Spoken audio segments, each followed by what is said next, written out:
Kalau kita perhatikan itu yang paling mengkhawatirkan adalah penurunan di sisi pengeluaran ya.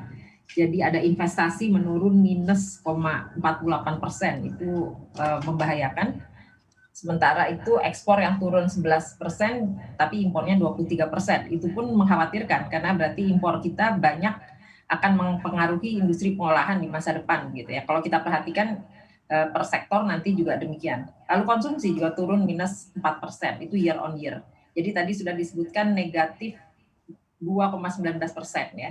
Nah ini adalah angka-angka yang mengkhawatirkan dari sisi pengeluaran. Kalau kita lihat per sektor, ini juga catatannya buruk gitu ya. Jadi transportasi minus 13%, konstruksi minus 5,6%, perdagangan minus 3,6%, dan industri pengolahan minus 3%. Jadi inilah sumber pertumbuhan ekonomi yang harusnya kita pacu tapi turun semua.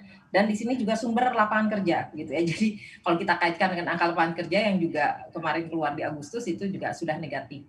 Ya, jadi ada dua sisi di sini. Pertumbuhan ekonomi menurun 2,19%, tapi per sektornya yang terpukul adalah sektor-sektor yang diharapkan sebagai produktif ya untuk engine for growth, untuk pertumbuhan ekonomi. Nah, artinya yang tumbuh itu jelas kesehatan ya 16%.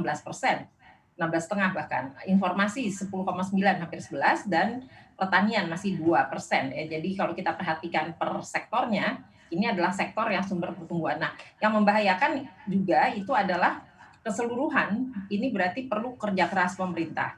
Nah, waktu kita lihat triwulan 3, pengeluaran pemerintah itu naiknya 9%, 9,7. Tapi triwulan 4 itu 1,76 ya year on year-nya. Berarti tidak terlalu banyak gitu ya pertumbuhannya.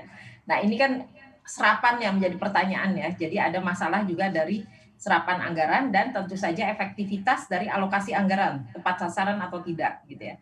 Karena anggaran PEN ini, pemulihan ekonomi nasional, diharapkan mempertahankan daya beli masyarakat dan mempertahankan konstruksi pertumbuhan ekonomi. Ya, jadi dua sisi ini yang mengkhawatirkan kita sebetulnya. Itu catatan saya sekilas dari angka PDB. Jadi kalau misalnya untuk pemerintah sendiri misalnya meningkatkan belanja pemerintah mungkin terbatas juga dari sisi fiskal, tapi catatan Anda sendiri secara khusus dari efektivitas dan penyerapan belanja pemerintah seperti apa di 2020? Apakah memang kurang optimal untuk mendongkrak pertumbuhan ekonomi kita? Ya, terlalu kecil. Berarti di akhir tahun, di triwulan keempat, itu hanya 1,76% ya, dibandingkan tahun sebelumnya. Berarti banyak anggaran tidak terserap. Dan ini pertanyaan kenapa tidak terserap gitu ya.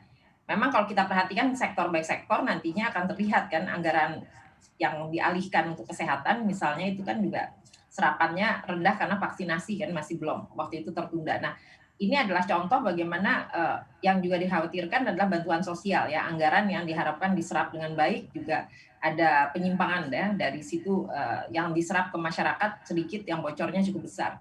Nah, ini adalah tanda-tanda mengkhawatirkan bahwa anggaran itu tidak efektif secara harapan untuk pemulihan ekonomi karena kita lihat ada dua sisi di sini.